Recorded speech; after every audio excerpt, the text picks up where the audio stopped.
Hello and welcome to this episode of Superhero Ethics. Today we're talking about kids' movies. Kids' movies? That's kind of the idea. We're going to be talking about Luca, Raya and the Last Dragon, and just the idea of what does it mean to be a kids' movie and what can we learn from them? All that and more after a commercial break we have no control over.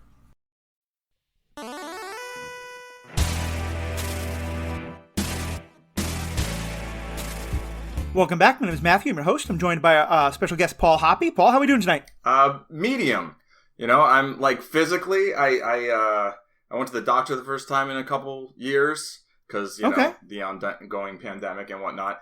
And I got a tetanus shot because they're like, hey, do you want a tetanus shot? And I was like, sure, I'll get a tetanus shot. And it's a little painful. But like mentally and emotionally, I'm like 2 thumbs up. So, you know. Awesome. Kind of good to hear. Some column A, some column B. How are you? I'm dealing with a bit of a rough throat at the moment. I will hopefully keep most of my throat clearing edited out, but I apologize if a little bit sneaks through, or to those here on Twitch. We are once again recording live on Twitch, so if people have questions or comments or feedback or thoughts or anything at all, please just kind of jump right in the chat, and we'll get to it either in the moment or definitely before we wrap up. So, well, let's kind of just jump right into this topic, because what we're talking about today it's kind of 2 things. I'll kind of give you the evolution of how we came to this topic. Paul, you had been really excited about the movie Raya and the Last Dragon. And I finally got around to watching that. And then had you told me that Luca was very good, or did I talk to you about Luca, or did we just both watch it independently? So I watched Luca and I was like, hey, have you seen Luca? And you were like, no. And I was like, oh, okay. You know, and I might have been like, put it on the list. I think you might have said you were going to, so I just didn't really say much about it. But I had watched it when it came out. Lee wanted to watch. She always wants to watch the animated movies, basically. Right. And I don't know. I enjoy animation at least as much as live action, possibly more a lot of the time. So. Yeah, it is something that I have definitely grown a lot on, in part due to your influence, and that's kind of what we want to get into today, because I was one of those people who always saw animation as kind of a kid's thing. And it also just is not my brain is not very visual, and so I often prefer things just being straightforward, like people on screen. But I remember talking to you, you got me into shows like Batman the Animated Series and Clone Wars and stuff like that. And I think both of those and then Avatar the Last Airbender, all of which I think people think of as kids shows. Right. And in some ways that's true. I think certainly like they're all shows that I think most parents would have no problem showing their kids. Right. Some Batman the Animated Series maybe a little not for like the youngest of kids, but mostly they're family-friendly entertainment. But like, you know, I remember you and I have had a lot of great conversations, especially about Avatar, but about all of them, about why is there this sort of thinking that like entertainment that is family friendly, make it sound like it's, you know, Christian and right. conservative. That's not what I mean at all. But, you know, that is aimed for all audiences. That means it's not serious. So that means it can't be as good. And so we were talking about like, okay, do we want to do an episode on Raya and the Last Dragon? Do we want to do an episode on Luca? Do we want to do one on each? And I think there's a lot of themes that came up between the two of them. But for me, I mean, more than anything, the biggest theme was how these are 2 of the best movies I've seen this year, I think. Maybe the 2 best I've seen this year. And that both of them just have so much to say about the kind of questions we're talking about in ways that I think a lot of people think kids' movies wouldn't. And so that's kind of where I wanted to start today. We're going to talk about each of those movies individually. I will say we'll be spoiling some of the movies, but also if you haven't seen them, but you're not worried about spoilers, we'll kind of fill you in enough on the plot to follow our discussion. But we're going to be kind of talking about them in a more general way. Although they are both great, so if you do want to hit pause, watch them, come back, please go ahead and do so. But Paul, let's just kind of start with the general idea. Like, what do you think of when people talk about like these movies as kids' movies? Yeah, I mean, the first thought is like it feels kind of ageist, you know?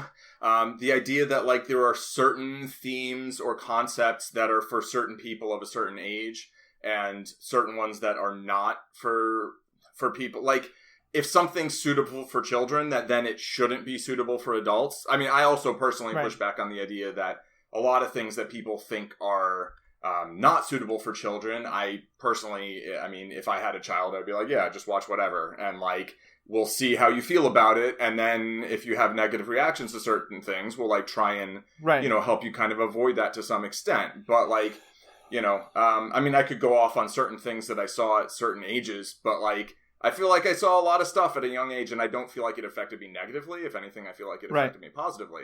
Similarly, though, or like the opposite of that is, I think there's this idea that like if something doesn't have a lot of like sex and violence in it, or cursing, or not that I have a problem with things having some of those, but like if it doesn't have really heavy stakes or isn't always like very serious about its stakes, that like it's for kids.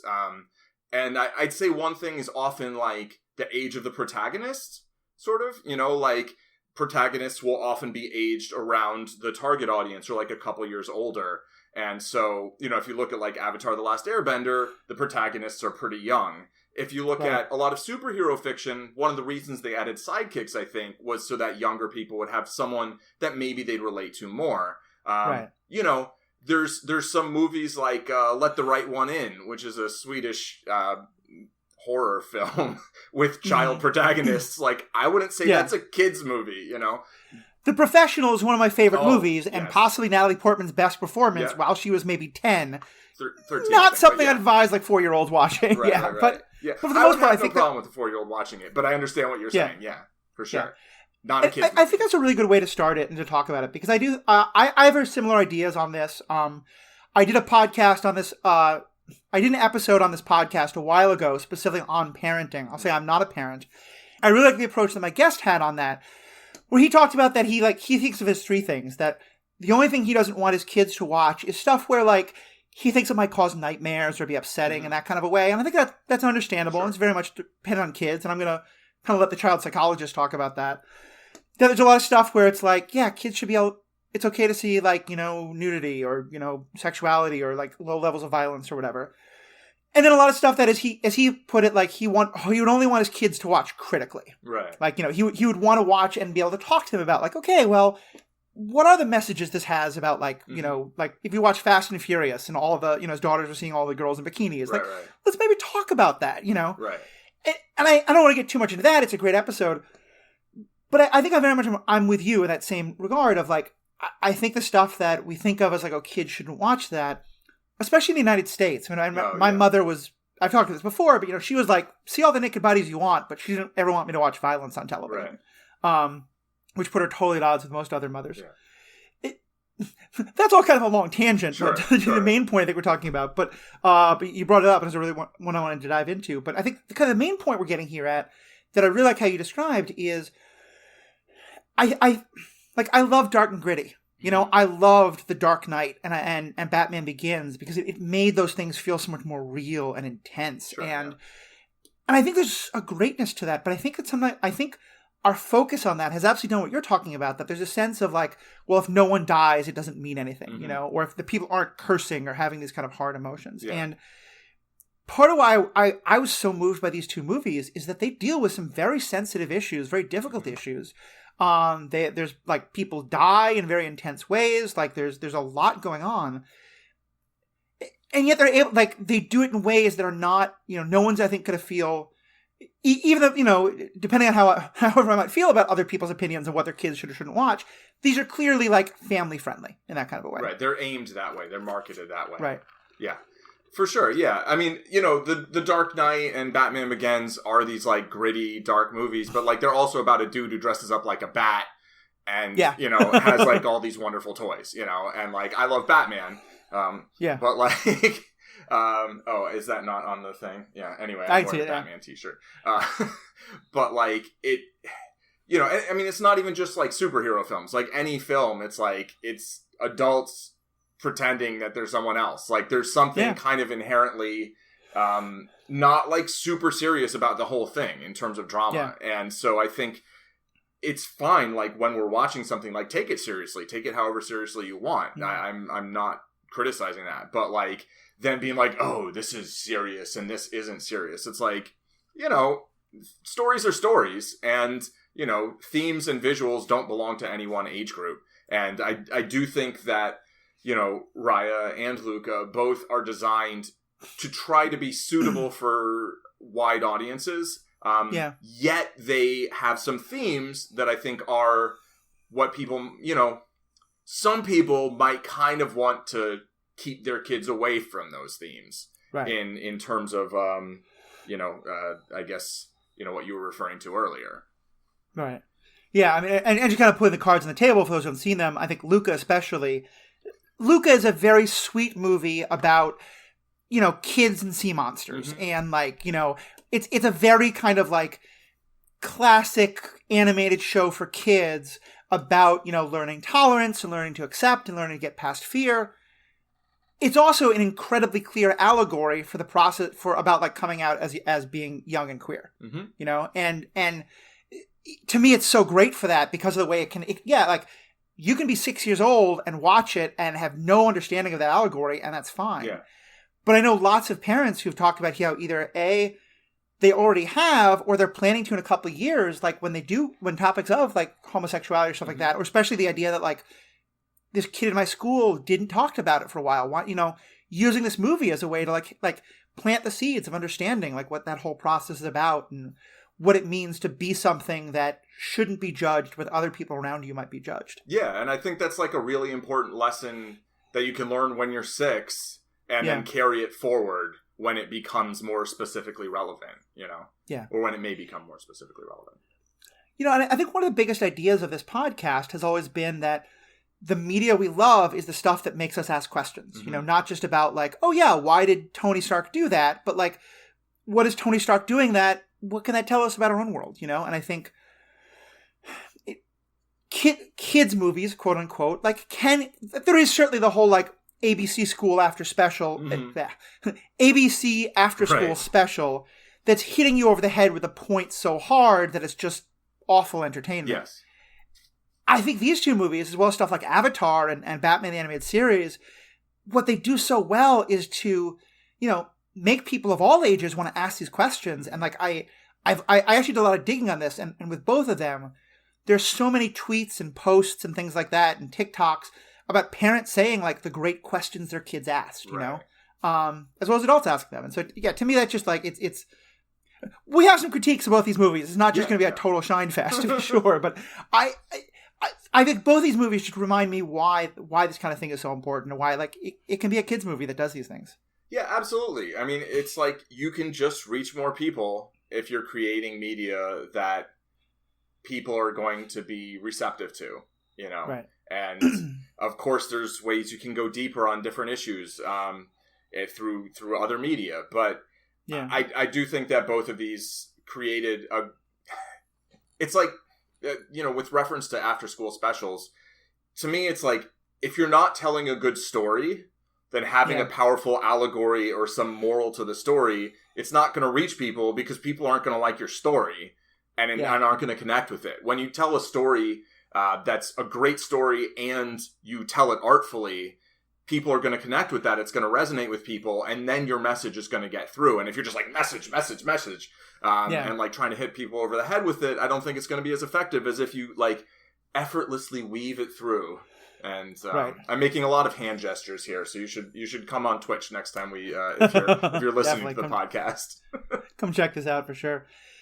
One other thing I think that can be a really important part of because I'm using the term instead of kids movies family friendly or all ages friendly, because I do think there is entertainment that I wouldn't describe as kids movies. I describe it as juvenile. Sure.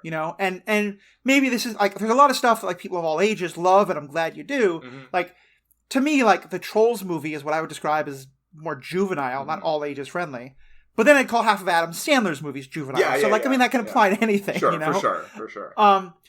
One of my favorite things also that I think that can be really brilliant when these kind of movies do or TV shows do, and I didn't see this as much with these two, but one of my favorite examples of all this is The Muppet Show. Because what I'm talking about here is where you can have humor on a lot of different levels. Right. As an 8-year-old, I loved The Muppet Show because, things were blowing up and Fozzie was getting things thrown at him and there was a frog and a pig and it was just fun. Yeah. And I remember being surprised at how much my parents loved it. Mm. And then I go back and watch it as an adult and I'm like, oh, that's a parody of Howard Cosell. Oh, that's biting satire of something going on. Right. That's there's so much layers there. But what Jim Henson and them were so good at was putting that in a way that kids weren't sitting there going wait, what's this about? Right. To me, that's a different kind of example of, but one where you can have, you you can have humor that's aimed at all different levels in the same show. Yeah, absolutely. Yeah. And, the same way you can have some heavy things and some light things in the same show or the same movie. I also, I loved The Muppets as a kid. I never really rewatched it, so I didn't have that experience you had. I watched it with my parents, who I believe also enjoyed it. But, I do think things having kind of multiple levels, I think one of these had like a number of like fart jokes in them that I was like, okay, and I'm like, I can do without that. But like at the same time, it's like, whatever, it's a passing thing. Yeah. Of course. It can hit on multiple levels. Okay. Stop making fart jokes in the podcast now. So just because I know it's one of your favorites, and we're going to dive into these two specifically, but talk for a minute about why for you Avatar The Last Airbender is such a good example of like what the kind of thing we're talking about. Okay. Actually, if you want to start talking about Raya, my first like 8 points are how it reminds me of Avatar The Last Airbender. That's fine. So that's fine. I'll use that as a bit of a transition. Sure. Which, I mean, I absolutely loved Raya. I think it's my favorite Disney movie that I've ever seen. Part of it is like it doesn't have the songs, and I know the songs are the attraction for some people. They're not for me. So, but it also like, I mean, I know like she kind of looks like Korra at times in terms of like her outfit and stuff and age and gender. But the overall show just feels very Airbender to me. Like things I loved about Airbender that then also were present in Raya is, the main character has an animal companion who they're legitimately close with and has a personality that like I as a viewer care about, not just because I'm like, oh, they're cute, but it's like they're a person, right? Who then also is involved in the shenanigans, So I really enjoy that in both. That one's actually more about how it's better than the Last Airbender. But similar to the Last Airbender, both of them they're not a direct representation of a culture. They're both like fantasy settings that draw inspiration from many related cultures. Like the Last Airbender is, I'd say, most heavily kind of Chinese influenced, but there's also Japanese and Korean and other, and probably I imagine Southeast Asian and East Asian influences. And that at the time, like I think that was very uncommon in TV shows, and for the first series especially, I think they were very diligent about like they had somebody who was consulting on it who also did all the calligraphy, which is beautiful and is like era appropriate. Like there's different eras and different types of styles of calligraphy, and then Raya is more like Southeast Asian cultures, but it's a fantasy setting, right? So it's not like this is supposed to be historically accurate, and I think that can be powerful, sort of in terms of inclusion, in terms of exposing more people to more cultures, and also just like, I don't know, like this is kind of maybe a long tangent, which I won't go on a long tangent, but just like I've always had sort of an affinity for a lot of aspects of Asian culture, which to me is different from like fetishizing, just in terms of feeling like I haven't worn my shoes in the house for decades, like just because I'm like, oh yeah, that just makes sense to me, and so in terms of like resonating with me, that kind of has an effect. Also, the martial arts are awesome. I'm looking forward to listening to the Animation Deliberation podcast with Scotty St. Clair and Zuhair Ali, and his martial arts instructor, who I think teaches Filipino martial arts. They're going to do an episode on Raya, the Last Dragon, with the martial arts instructor, talking about a lot of the influences. And, Avatar, the Last Airbender had like they had a real martial artist like talking about like how, all of the bending styles were based on actual martial arts, right? And actual movements. And so it felt very real. And, the animation's also just beautiful. And there's this very rare mix of humor, like lightheartedness and weight, like the gravity of the situation, right? In Avatar, the Last Airbender, like the title character is literally the last Airbender, because the rest of the Airbenders got genocided. Like, that's some heavy shit, right? Like, and at the same time, he goes through that and feels that, and you feel that, and that pain, and, suffering throughout the world, because it's not just them who got genocided, but then there's also, Right. the Fire Nation is at war with all the others. But there's also this weight, and that character maintains that weight as well. Here, I think Raya doesn't kind of have that weight. I think more when she finds the last dragon, spoilers, there's Aquafina kind of brings that sort of uplifting, sort of like lightness, but the movie carries that. I think it has a spirit of like levity as well as gravity, and I just think that's a very rare combination, and I just loved it. Yeah, it's fun. I really like the movie too. I had one kind of complaint, and it's about one of the ethical questions we'll get into, but for the most part I really liked the movie. And it reminded me in some way, like, and it's kind of a similar topic we'll get into with both of these movies, that tropes are not always bad things. Especially, like, I maybe even want to find a better word than trope. Like, because what I'm talking about is the idea of, like, the Disney princess movie. Right. Like, a Disney princess movie is by now a fairly set formula, which, and like, it's funny you talked about it, like, one of the defining aspects of a Disney princess movie is the animal companion who doesn't necessarily speak English, but our heroine talks to and does most of her, like, exposition at, right, and clearly communicates back and forth. I mean, sometimes it does, like, why can't I remember the name of the little dragon in Mulan? Sometimes they do, sometimes they don't. But that's a very common part of it. To me, like, the songs are a common part. The martial arts scenes, not so much. Right, yeah. But, they can... But what I think Disney has started doing a lot more of recently is saying, anyone can be a Disney princess. And so let's take a Disney princess story and set it in New Orleans Black cuisine culture, or in, China, or in here, the fantasy world of the folklore of Vietnam and Southeast Asia.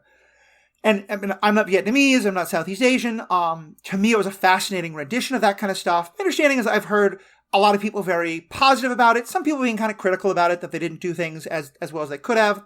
I can't comment on that. But certainly it exposed me to a lot of these things that I might not have known as much about. It made me curious and want to know more.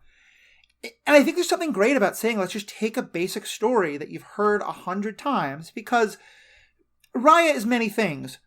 It is not a surprising movie. Like, very quickly from the beginning of the movie, you know everything that's going to happen. But it never felt boring, because it felt like, it was like saying, like, okay, West Side Story doesn't surprise you at all, because it is Romeo and Juliet. You've seen that story 1,000 times. But it's saying, let's take Romeo and Juliet and set it in 1950s, gang New York. Yeah.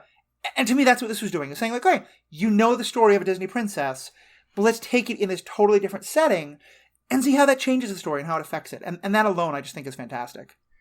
Yeah, I mean, to your point about criticisms of the cultural representation, again, I can't comment too deeply on that. I do think a Disney movie is not going to be the best representation of any given culture. Yeah. And here, again, it is, I think, trying to convey influences from a variety of cultures rather than from one culture. And then also, it's like, you can talk about, like, well, but if it's for profit by this big Western company, Disney, okay, there's a whole thing there, right? Yeah. Granted. I do think that things like the fact that these dragons are more creatures of the water, which is traditionally more accurate from my understanding in terms of, like, Asian dragons as opposed to Western dragons. I appreciate that. I think, the fact that it's voiced almost entirely by actors of Asian descent, that's something that The Last Airbender could have done a lot better, right? Yeah. They really only had a couple throughout. That was 15 years ago, and it's like 15 years later, it's like, do better. It's like, okay, you're doing better. I know there's some people who felt like the fact that at least half or maybe more than half were, like, East Asian rather than Southeast Asian. There's a whole thing there. Personally, like, I feel like getting too granular in terms of certain types of representation when you're, like, drawing from multiple groups of people who have been, oppressed or have had less opportunity. I kind of like the tact that a show like Warrior, very much not a kid's show, does in terms of most of the characters are Chinese, but they aren't only casting, like, Chinese American or Chinese Canadian. But again, that's like, that's the sort of thing that, like, whatever your opinion is, like, I respect that. Like, your feelings are your feelings. And I'm not going to say something is right or isn't. I do think Kelly Marie Tran and Gemma Chan both were great. They play kind of the two principal, protagonist and antagonist. Their dynamic is particularly impressive, given that they weren't even recording together. Yeah, everything was being done during pandemic time. Exactly. And like the first thing you said, again, I don't think we can get into it much. Mm-hmm. I don't really feel like I can even go as far as what you're saying in terms of saying like that I have kind of a preference one or the other, because I just think I'm not of one of those cultures, and so I just don't really have an opinion there. But I think you're right. It's like, for these tropes are things we're constantly getting better at. We're constantly learning. This may not have been perfect yet. It's certainly much better than what Avatar: The Last Airbender did, which is both of them much better than the Avatar movie, which cast white actors except for the bad guys. Well, here's the thing: like, the Avatar movie actually hired more people of Asian descent than the series. Did they? Not in main roles, but like it did. Like, tons of extras and a lot of characters, whereas there were like basically like 2 main characters in the original voice, but fair. so I feel like it's more like a criticism of the series that, like, we have to see the movie and be like, hey, you should have done better. Yeah. I'm not sticking up for the movie. Yeah, let's not get into. I mean, there's also a whole bunch of things about like what races or what color and stuff, Sure. in terms of the good guys versus bad guys. But anyway, there's a lot there. There's a lot there. But the other thing I was going to say is also, I mean, in the same way, like, this version of the Disney princess trope is also kind of unrecognizable, because she's not sitting around sighing waiting for a prince to rescue her. Right, so, like, the Disney princess trope is also one that has had a lot of problems. It still isn't perfect. And, but, I mean, one thing that I've loved is seeing, like, all these stories from parents who talking about, like, not just their daughters, like their sons being like, yeah, Raya's awesome. I want to be Raya for Halloween, and like, that's great to have like young boys. Same kind of thing that happened with Frozen and stuff like that. So let's get into some of the actual issues that Raya brings up, and then we'll get to Luca in a bit. The first thing that and I'll give kind of, you want to give like a 60-second plot summary? Okay. That I gave you no preparation time for whatsoever. Yeah. 60-second plot summary, no problem. Basically, there's some dark spirits or whatever that feed on, distrust and whatever, called the Droon, and they turn people into stone. And then the dragons were like, hey, let's stop them. So they made a big egg or something, and it stopped them, but then the dragons were all stone, and still tons of people were stone. And then one of the 5, are they tribes? I'm trying to remember. I think, are they tribes? 5 nations within this one land. Right. So the and 5... it used to all be the one land of Kunlandia. Kumandra, right? Kumandra, thank you. So they all, they basically, the one king, place, Heart, has the gem that's supposed to keep away, the Droon, and then this one, let's see, I want to get her name right, Namari comes in with her, basically, let's see, Benja is a tribe chief, right? Yeah. Or king. I think this is not going to work as a summary in 60 seconds. There's just like too much going on. There's a lot going on. Basically, the gem gets shattered. It's kind of Raya's fault, but kind of not. And then she goes to collect all the rest of them. She wakes up the last dragon, and they keep just like adding members to the gang, which is also very Avatar: The Last Airbender, where they're kind of just collecting people over time, and people from each, like, from the Fire Nation and the Water Nation. Wait, no, that's not it. And brings them all together, and then everybody lives happily ever after. Maybe. Yeah, and there's a couple of instances, like, one of the key moments along the way is that, like, all this has happened because people don't trust each other, because some people have resources, others don't, and that during this time of them all not knowing each other, all of these ideas spring up about all of those people are this and all these people are that. And that there comes to be a moment when, once again, like, they have to work together, but they don't trust each other. And in kind of like the, again, the sort of like there always has to be a moment where our hero does the right thing that shows their growth, that fixes everything. And it's Raya trusting this person who's betrayed her before and saying, like, look, I'll put my knife down first so that we can work together and that kind of thing. And it's a very nice story, although that one part especially I have some questions about that we'll get into. But to me, I think one of the first things I wanted to get into about the movie was it feels like one of the real themes is about the difference between the stories what happens when the stories you've been told don't match with the reality that you experience. Because, and it's everything from, like, Raya has always learned about the dragons as these mythical creatures of wonder and wisdom and, majesty. And it's played by Awkwafina. Yeah. And Awkwafina doing Awkwafina things, Yeah. which is being like silly and kooky and ridiculous and having fun and being smart and powerful and wise in some way, but actually in a very Avatar-like way of being like, a 10-year-old kid with a lot of wisdom. Yeah. Very Aang-ish, actually. Yeah. And so she definitely has a moment of like, oh, I think she literally says like, you're not like the stories I heard. Right. And then that seems to be a theme throughout because, as you mentioned, along the way, they pick up all these, people who become part of the gang, all of whom start out as it seems antagonists. And in each one, it's someone who one side or the other doesn't trust each other maybe for good reason, maybe for not. But that like again and again, they find a way to find common ground and to realize like, you're not the person that I was told you would be. Right. Yeah, I agree. It does feel like the central theme is sort of, about kind of like not believing the propaganda or that stories. I mean, it's very like anti-xenophobia, right? It's like you have all these groups that are all very similar, but different, but similar, and they're all just people. And if they work together, they can have a better society than if they're at odds with one another. And being at odds with one another has gotten them into quite a predicament. And, but at the same time, it's like there was an actual betrayal multiple times. So sometimes there is reason not to trust someone when I guess what it is like, and I can see kind of your issue with the story here, where, I favor trusting people until somebody basically gives a reason not to.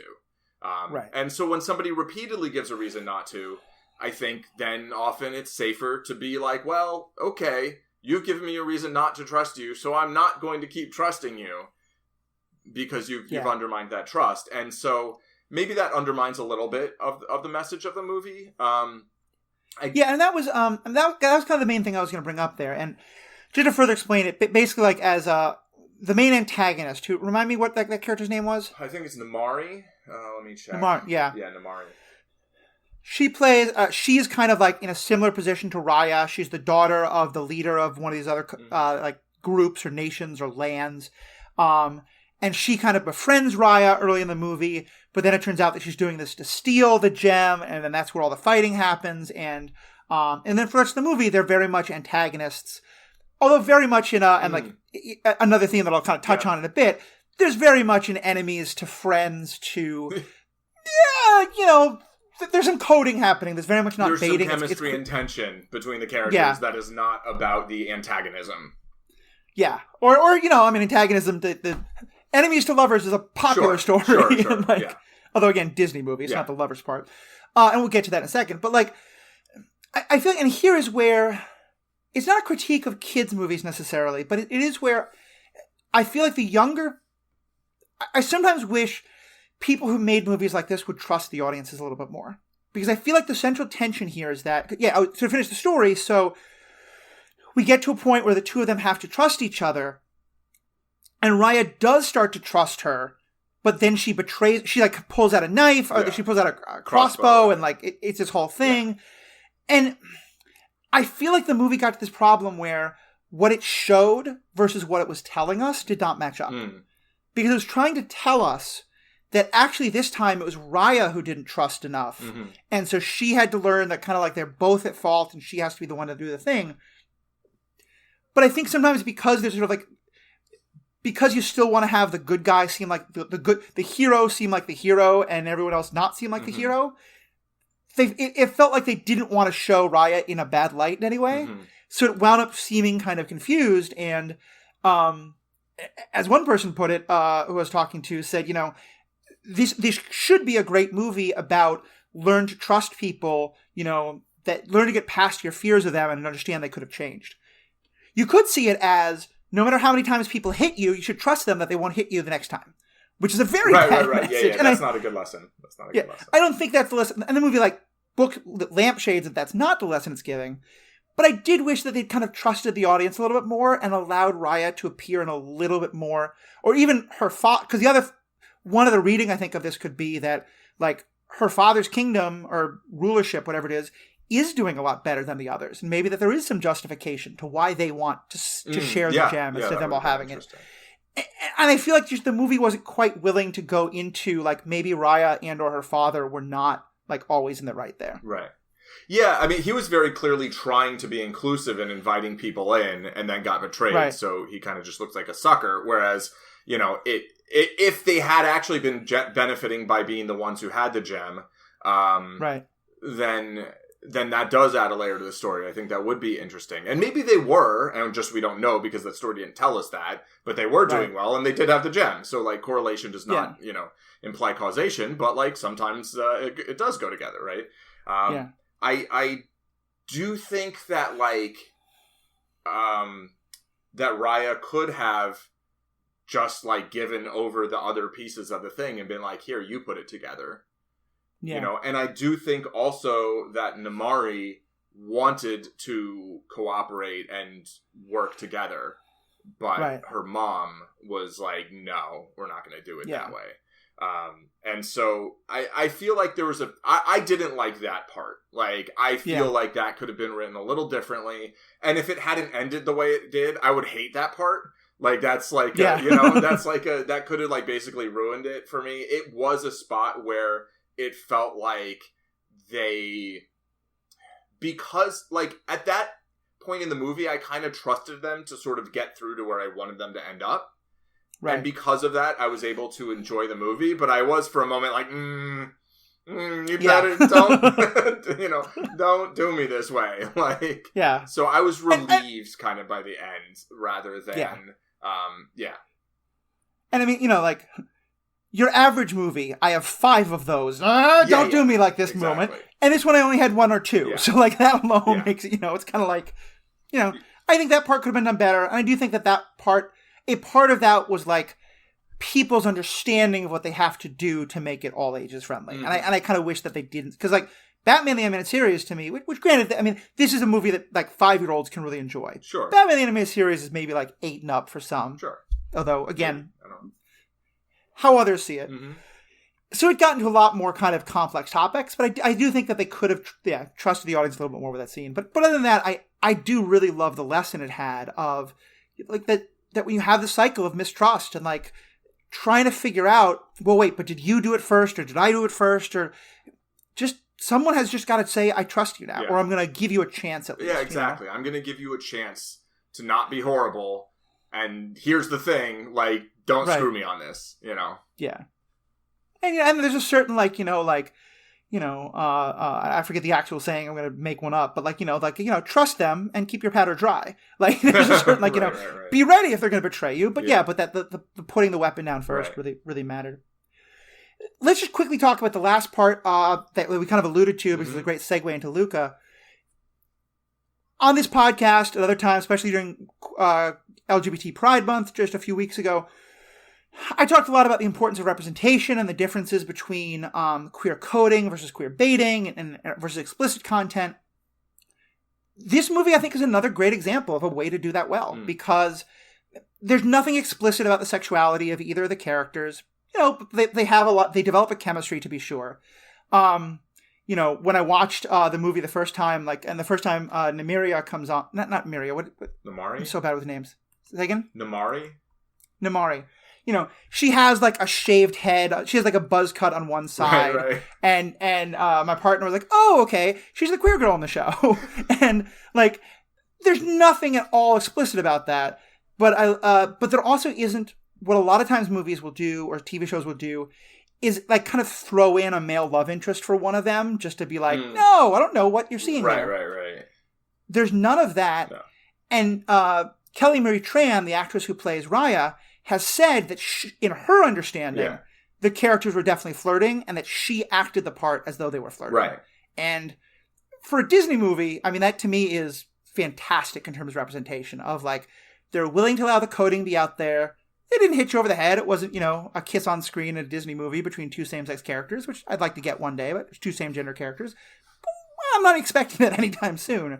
But just to have that level of coding and acceptance without any of the, no, that's definitely not that, I thought was really, really powerful. Yeah, I mean, the first time that even as kids they interact, I was kind of like, Like, it felt like there was some dynamic there that didn't feel exactly like just, like, they're kids, so maybe there's no sexuality to it, but it felt like... that kind of, like, puppy love, like, the kind of thing where, like, a person later looks back on it and is like, oh, yeah, my feelings for that friend. No wonder I'm gay. Like, yeah. You know, it's that kind of, like, puppy love feelings you get when you're 10 or 11. Yeah, so that, you know, I felt like that was conveyed there, and then later on it felt... more sort of, not explicit, I guess, because it was implicit, but more obvious, more like they're older, you know, and then they're also fighting, so there's this whole, like, physicality to it as well, and hearing that Kelly Marie Tran, like, put that into the role deliberately, and I think talked with them, and they kind of played around that some, you know, it feels like progress, right? Yeah. Like, and a lot of these things, it is like, progress is slow sometimes, and you know, I do think there's a lot of things that I would like to see in movies that just we don't get to see in the big budget movies, right? We don't get to see in you know, Disney Plus shows, but we maybe get to see them in Netflix shows, and like, you know, it's just progress. Or we get them in Disney Plus, but not on the big screen, you know. Right, yeah, exactly. And so I think, you know, I did find that to be a powerful aspect of the story, just in terms of it felt very obvious, and like they weren't taking, and they weren't going to lengths to try and cover it up. At the same time, I feel like if that was like really high on the list of types of representation that I was like personally aggrieved by a lack of, I'd still be kind of like, come on, you know? Yeah. like can't you just do the thing? Just do the thing. You know? Yeah, I mean, we definitely need a Disney princess movie who gets rescued by another princess. Right. Like, that has to happen at some point, you know? Shira showed you can do it, and like, you can have romance that isn't sexualized in any way that, like, you know, 6-year-olds can watch and enjoy, and there's nothing, like, you know, remotely sexual about it. It's just, you know, like, if Cinderella can kiss a boy, then, you know, another princess can kiss a girl, you know, or any gender or whatever, etc. And, like, maybe in 10 or 20 years, I don't know. Yeah, like you said, I think it's a progress thing, you know, and I was just really, really happy to see that. So, and so let's now get into Luca. Okay, yeah. Because we said Luca is a story that, here this time I'll try to kind of give the brief summary of it. 60 seconds on the clock. Good luck.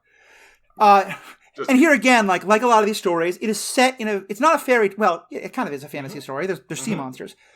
But it's set in, again, a very specific time and place, and it's supposed to be like, my understanding is it references some of the legends that were kind of like talked about at the time. It's basically like 1950s, 1960s Italy.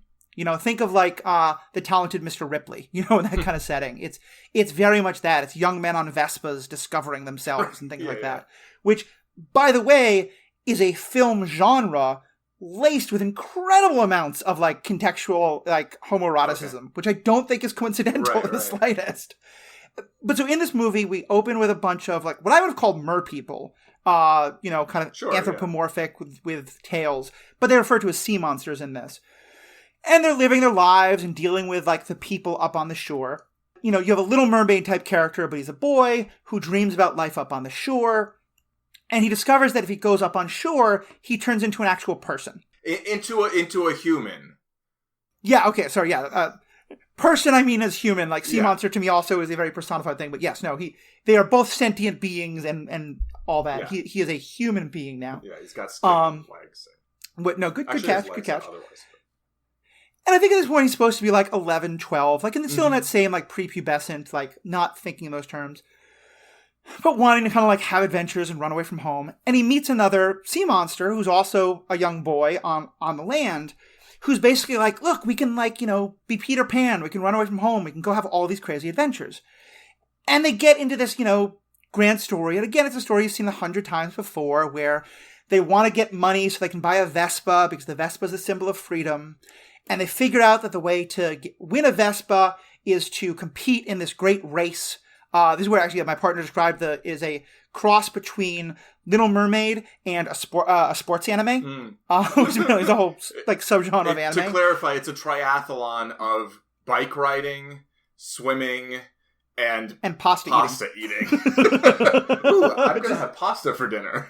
Yeah, it's so good. So appropriate. So like, you know, of course they meet a local girl who wants to help them and they have antagonism with her and then they all become part of the team and there's antagonism with the family and then the family helps them. And all the while, the main antagonist is a 16-year-old boy who's basically Gaston from Beauty and the Beast of the movie.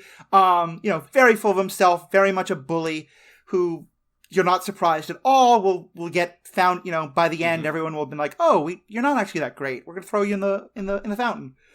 And there's stories about family acceptance and things like that. And his family, our hero, Luca, the sea monsters, they come on shore because they're very worried about him, trying to get him back. And all the time, there is this story happening in the town of like people have seen these sea monsters in the water offshore, and everyone's afraid of them, and everyone's concerned about them, and everyone wants to go hunting them. And so our heroes are very, very afraid of being exposed. And like, if any part of them ever is hit by water, that part of them will switch. Right. Which, Ranma 1/2, to throw in one more reference that this is pulling from. And this is where it really becomes kind of the coming out story, because it's, so much about like, do I tell people who I really am versus do I hide that? Do I challenge their fears or do I hide it? And you get this very poignant, very difficult movie where Luca's friend is exposed for who he is. And Luca basically throws him under the bus and says like, oh, no, he's a sea monster, not me. Which, both if you've watched like, queer coming out teen stories, or just talk to like teenagers who went through that, is a thing that happens both in the stories and in real life a lot, where people like their partner gets caught and like to not get in trouble, they kind of are like, no, that wasn't me, kind of a thing. And that's been done very well and very badly in some stories. How did you feel? But about of course, this one? Say again? How did you feel about it in this one in terms of let me finish the summary. Sorry, Let's put that thing. I'm going way too long. Apologies. So then the race happens, and of course the race happens during the rain, and shenanigans ensue, and we try to stay hidden. But in the end, Luca has this moment of like, the only way to win the race, as well as to help his friends, is to expose himself. He does do that, and they win the race, and the parent figure, the parent of the girl, who has really gotten to know these two young boys, like, the whole town is, like, not sure what to do. Like, did they win the race? Are they sea monsters? Are they humans? What are they? And in kind of like the, totally unsurprising, but still makes me feel like someone was chopping onions in a room moment, they say, like, are they sea monsters or are they people? And he says, they're the winners of the race. Right. And it's just this wonderful moment of exposing and then two little old ladies who are in the town, they kind of let themselves be exposed. That's their sea monsters too. Yeah. And it's just this wonderful, wonderful story that nothing about it will surprise you, but everything about it is charming and just a really powerful story on a lot of levels. So what did you like about it? Let's see. I got a list. Always a list. I did feel like it was a charming story. That it didn't feel like it was trying to do too much. It felt like it was trying to do maybe two things at once, and I felt like it did those both really well. Which was just tell a simple story, but also have that story be an allegory, for coming out. And again, like, I love the scenery. For a lot of the movie, the stakes were just like about a kid doing something his parents didn't want him to, which is just like going up on the surface and not even going into the town at first, and it's like they were just hanging out, and I could just spend a lot of time on the Italian coastline, It's both this and Raya. It's very different animation styles, but both are just incredibly. My partner and I watched this only like a couple days after we'd booked our tickets to Italy for our honeymoon, and we were just like, "Oh yeah, okay, this is the right thing." Yeah, for sure. It's like, when are Lee and I gonna go to Italy for our? I mean, granted, we're not going to 1950s Italy. That's true. That's true. You can't go there. You can't go there. But but it's visually just stunning. It works great as an allegory, which I really appreciated, like, through the movie, kind of gradually being like, oh, okay, I see where you're going with this, and it felt very powerful, but it didn't feel contrived to me. I want to ask you about that, because I was told that it is an allegory before I watched it, so I knew to kind of look for that. And I was kind of curious, like, what was that like for you about, like, discovering that? I really enjoyed that. I knew nothing about the movie. I saw the picture on Disney Plus, and I just like clicked, and we just started watching it. I knew it was from Pixar. That's it. And a lot of Pixar's recent stuff I haven't enjoyed quite as much. I've got a lot of thoughts on some of them, but like, it felt kind of. I really just enjoyed that the story was very simple, basically. But kind of discovering that, like, this, I was like, oh, okay, yeah, like, you know, and I didn't feel like a vibe between the two boys the way I felt between the two girls in Raya, you know? Yeah. And I think that could be interpreted that way. I'm certainly not going to tell anyone not to. They are younger. Like, they're not really teenagers, I think. Yeah, I think they're like 11, 12. Yeah, they're definitely prepubescent. Exactly. That's how it feels to me. And then there was the whole thing where then Luca's hanging out more with... I want to just grab her name. With Julia. And it's sort of like, oh, now he's spending time with the girl more. And it's also kind of interesting that it's like, in a way, it's like he wants to do both things, you know? Right. And then maybe that's a whole nother, you know, thing that is also underrepresented in fiction. Yes, like very underrepresented, right? But it just, I didn't feel like it was hitting me over the head with the allegory. Yeah. I just felt like it felt like an appropriate secondary meaning that I could get from it. But I could also just watch the story and enjoy it as it was, just literally the story itself. And, you know, and I mean, I think it also functions as more than just like coming out as gay, right? I mean, it does that very clearly, but at the same time, just like coming out as anything, as yourself, as, you know, maybe being someone that people look at as different somehow, and just being like, you know, you can be accepted. Like, there are people who will love you, you know, and like find those people, and hopefully those are also people who will stick up for you and help. Kind of like, you know, the dad, I loved the dad character. Like, he like socially pressures everybody else into being like, all right, well, we weren't really committed to hating these sea monsters, you know? Like, it's kind of like he's this big, imposing dude. And, you know, and in terms of representation, also, like, he has one arm, and he's, you know, which, of course, you know, representation for, you know, people with different limb counts, right? To quote Kim's Convenience. But he also says, when asked, he says he was born that way. Which, you know, which I think is very... At first, it's like, oh, was it like a sea monster? Like, is there going to be some horrible, like... Yeah, I was so worried it was going to be that. Yeah. But no, it's just like, that's how he always has been. Exactly. You know? And it's just like, yeah. And I thought that was a beautiful just addition in terms of, like, people are different, and that's not just fine, it's great. And, like, people should be appreciated for who we are, right?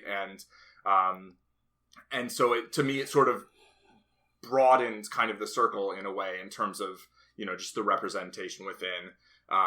And there were, one of my notes is there were so many places I felt like the story could go and I wouldn't have liked it. That was one of them. But it really didn't, you know. And the moment when Luca you know, points at Alberto and is like, sea monster, like, I was like, like, it hurt, you know. And then I was like that happens, right? Like, people do that. And then the fact that Alberto was the one who came back and was like, hey, I'm going to risk my life to come here and bring you an umbrella so you can continue.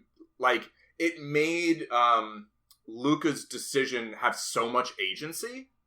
Yeah. That I really appreciated that. And it was moving in terms of, like, Alberto being supportive of him, even though he wasn't supportive of him.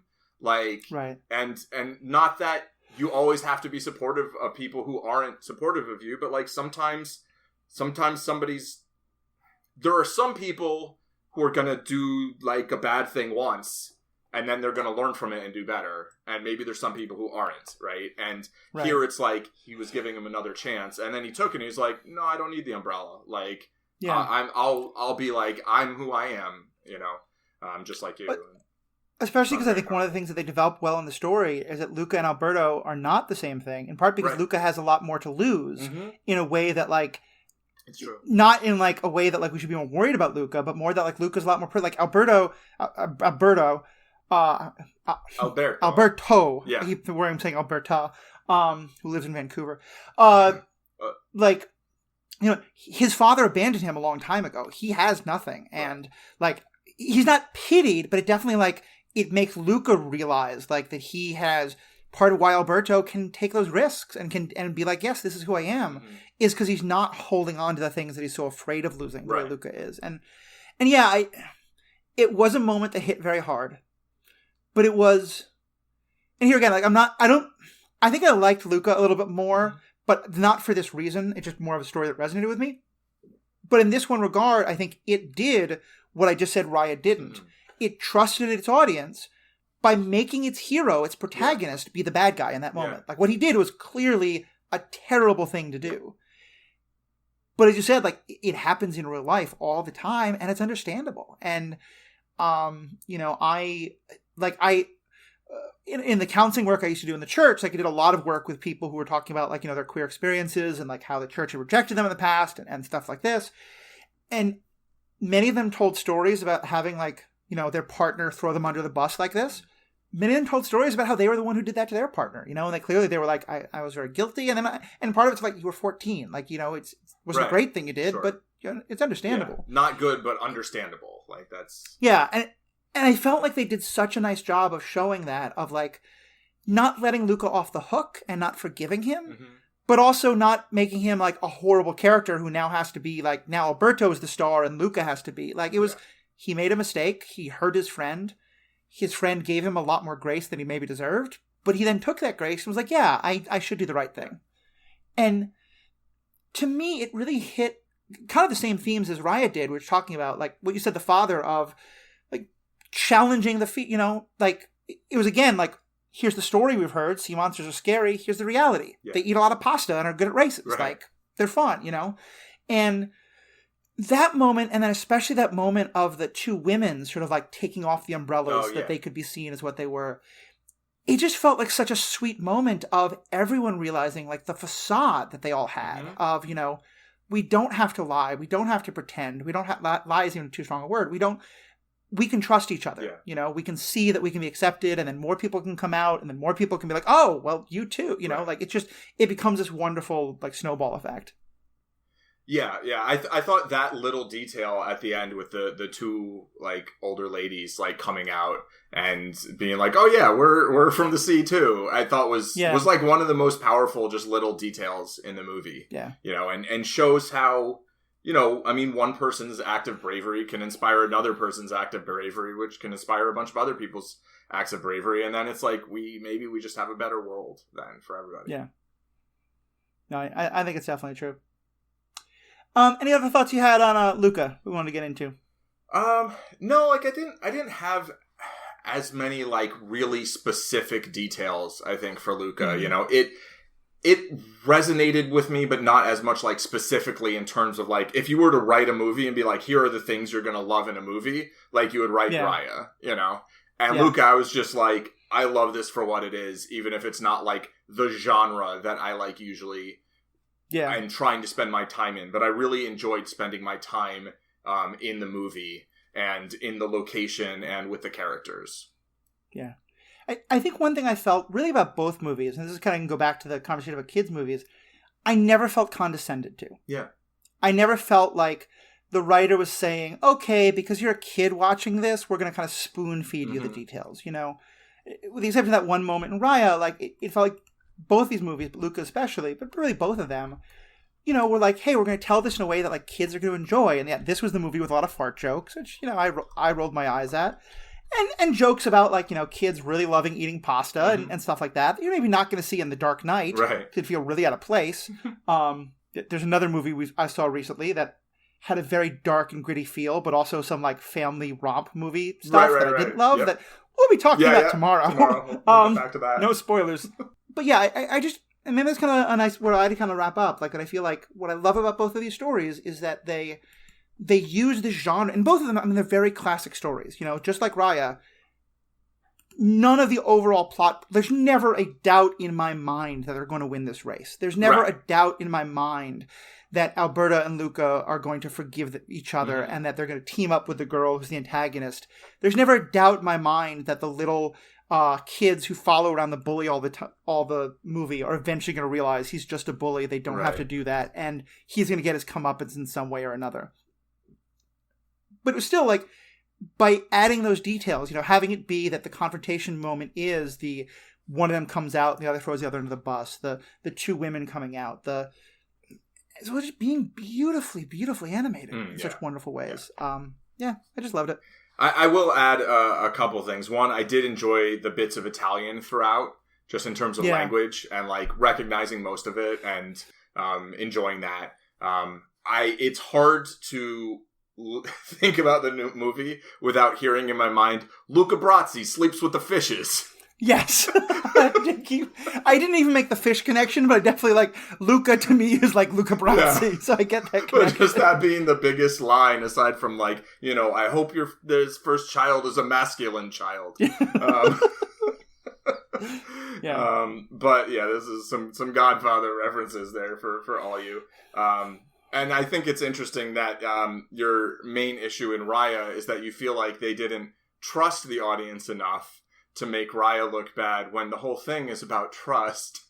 So yeah, that's true. But I just really enjoyed both movies. I highly recommend them. I think you can see them for the allegorical value, but like you can also just see them for not only a good story, but just watch the screen. I mean, I think the sound is great, but like just the picture is amazing also. I have this kind of wonderful image in my head of like super Christian conservative parents showing their kids this movie. And maybe they think Pixar is all demon, Satanists. But like, I think a lot of like, this movie is going to get very, very family friendly ratings. Yeah. Even with folks who might be like, for racism reasons, like not going to see Raya. I think hopefully even like a lot of Christian conservatives are still going to at least go see that. Right. But I love the idea of it being watched with these parents who just are completely oblivious to the coming out allegory. They're just like, this is a fun story, and it has good messages for our kids. And then 10 years later, when a kid in their high school comes out, the parents are, so mad that their own kids aren't more upset about this. Like, but mom, remember Luca? Like, it's okay. Like, like, I don't think that by any means is why they wrote it. Maybe that's probably not going to happen too often, but if it just happens at least once, it's going to make me so happy. I mean, I also think that kind of speaks to bring in the circle back around. Like, that speaks to the idea of movies being for all audiences, where, anyone can enjoy the movies, I think. It doesn't mean everyone will, but anyone can. And it can hit people differently based on where they're, what they bring to it, what they're coming to it. And, maybe on another viewing later on, years later, I might be like, oh, I missed that, Because I think there's a lot of people who watch movies and don't read a whole lot of commentary about them or aren't particularly concerned with some of the things that, we talk about. And that doesn't mean that it doesn't kind of filter in, to the... to some extent, like, movies can be propaganda, and that can be good, right? And it can be bad sometimes. But, like, getting ideas into heads, like... 6-year-old me did not have deep thoughts about fascism and empires and rebellions when I watched Luke Skywalker blow up the Death Star. Right. But certainly, like when 14-year-old me started to learn about jackbooted soldiers and fascism and empire, the distaste for those things that had been instilled in me by Star Wars was, carried through. Yep. Like, and those messages can... And that's where kind of the, like... that I think that's the flip side of the representation stuff. Mm-hmm. Like, I want to have two characters of the same gender in a Disney or Pixar movie kiss each other. But a third of the country to half the country will refuse to watch that movie. And so also having this, I think it's, it's in the same way, I will really be happy when we get a Disney movie about a disabled Disney princess, who is in a wheelchair or something like that. But also having a character where, like, his not having an arm is barely ever mentioned. Yeah. And you're right, it could have been in a bad way. It's not. But he just is like there as just, some people don't have an arm. Some people don't have a leg. For context, those who are new, I don't have one of my legs. I have a prosthetic. And so it's why it's particularly important to me. It's normalizing it. Yeah. It's helping people because they're especially kids who saw this movie are going to like, I've definitely had experiences with people of all ages, especially kids, but really of all ages who are sort of like freaked out when I take my leg off. Right. They're like, oh, that's so weird and different.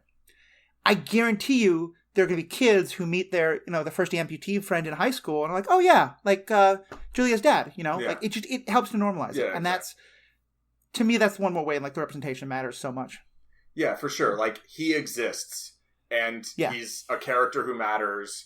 And so like, just he exists and is lovable. And, I do think that affects sort of just the kind of unconscious feelings that people have. Yeah.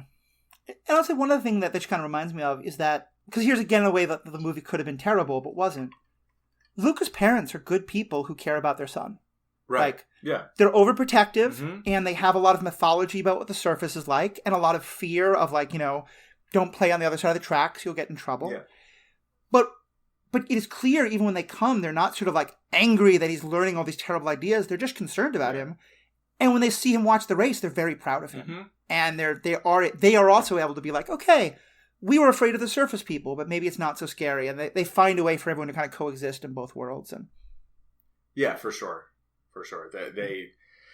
Their concerns are valid and understandable, but at the same time, they're, maybe being overprotective. And then when they see the reality of the situation, they're like, okay, we accept this. And, it comes to a pleasant conclusion that sort of models like maybe that's how things can be, Yeah, definitely. And I do like gritty stories. I do like stories like, that show that the world isn't always happy endings and stuff. Sure. But like stories with happy endings are also good. Exactly. Like I want a story that tells me how bad the world can be, and I also want a story that tells me how good the world could be. Yeah, like we can have both. Yeah. So I think that's about where I'd wrap up. Paul, do you have any other last things, or do you want to just kind of go into telling people where they can find more of your stuff? Yeah, I just have like one last closing statement, Go for it. Which is basically just that I feel like these movies demonstrate how you can make a piece of fiction with humor and weight and have protagonists of any age. And if you write a great story and execute it well, it can function to entertain people of any age and maybe even do a little bit more than that. So yeah, that's... I think it's a great way to put it. And it's I like things that have a strong message, but I also like things where it's subtle, and where these things have effects, especially on young people, but also people of all ages, so. Exactly. Yeah. Well, I'm so glad you kind of pushed Raya towards me, and it wasn't you, but someone else who pushed Luca, but you've definitely helped me get a lot better sense of like, just, why to enjoy, stuff that's for all ages. Yeah. So I'm really glad we got to have this conversation. Yeah, me too. I'm glad you watched them both. Yeah. Okay. Oh, I was just. Do you want me to say my streaming stuff? I'm Zen Madman on Twitch.tv. Yeah, okay, I'll be good with that. On Twitter. And I will say, there is one more that I know I think you've watched part of. I want you to finish. Watched part. I'm working through it, and maybe we'll do a thing on it when I finish. And you could give that recommendation if you want. Mitchells and the Machines is another fantastic one.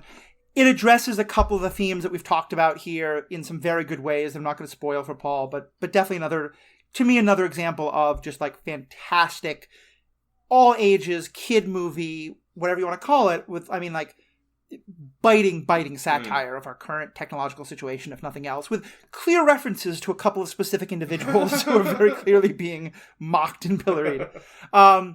But yeah, speaking of the evils and wonders of technology, Paul, where can people find your voice on different technological platforms? Yeah, twitch.tv/ZenMadman. I actually spelled it wrong, but I didn't pronounce it wrong in my notes. And then also on Twitter, Zen Madman. You can chat at me, and you can come out and hang. I generally play poker and ponder the nature of existence on Twitch. Yeah. And, maybe we'll branch out. Yeah, it's a lot of fun. I'm also doing some poker streaming on Twitch here. My Twitch channel is The Ethical Panda. Paul, what is the schedule they can find you at? Oh, I don't know. Or still kind of up in the air? I'm kind of revamping my schedule. I most frequently stream at 10 a.m. Pacific time and at 2 p.m. Pacific time. And I'm kind of playing around with different days. For a while, I was doing every single day. I might start taking a day or two off, like every week or month or so. But not the worst idea in the world. Yeah, it has some upsides. Yeah, and like I said, and what I'm doing is a thing where like I'm playing poker, but I'm also talking about these issues. Sometimes Paul might join me. All of mine is under The Ethical Panda. I generally stream at Tuesdays and Thursdays at 1:00, and then on Sundays I'm going to try and do this thing fairly regularly of record an episode at 8 and then go into my own poker stream at 9:30. So I will be doing that in about 15 minutes or so for those who are watching on Twitch. And then Paul and I are talking. Paul has been very much my mentor while I'm learning poker. So often when I'm doing the stuff Tuesdays and Thursdays, all of my times are Central Panda time, at 1:00 Central, 11:00 Pacific. Paul and I will do like a hand review where it's specifically about poker, either on his channel or mine. We're still discussing that. But subscribe to both our channels, follow all that. And I would love to hear your thoughts. Tell us what you thought about these two movies. Tell us, what you thought of our discussion, what you agreed with, what you didn't like. What are other things that are kids' movies that you think are really powerful and you still love as an adult today? And either you still love them because you love like getting to feel like a kid or because you don't think they're kids' movies. Let us know. You can email me at theethicalpanda@gmail.com. You can find me on Twitter or Facebook, also at The Ethical Panda. And if you go to my website, theethicalpanda.com, you'll find all my contact information as well as this and my other podcast, Star Wars Universe Podcast, where we're doing episodes about The Bad Batch, different movies. We're going to start our book club back up again pretty soon. A lot of great things going on. All these podcasts are part of the Stranded Panda Podcast Network, which is a great network where you can find content on. There you can find content on so many different great parts of like the geeky world, MCU, Star Wars, Star Trek. We're covering like a lot of the shows that kind of don't fit into something exactly, but like they just did a whole thing on Fast and the Furious movies. Animation Deliberation does all sorts of great stuff. They just did a whole thing on Young Justice seasons 1 and 2. There's some great episodes. Check all those things out by going to strandedpanda.com. So on behalf of myself, Paul, everyone else involved, thank you all so much and have a great day. Luca Brazzi sleeps with the fishes. I don't know. And we're out. Sono stanco.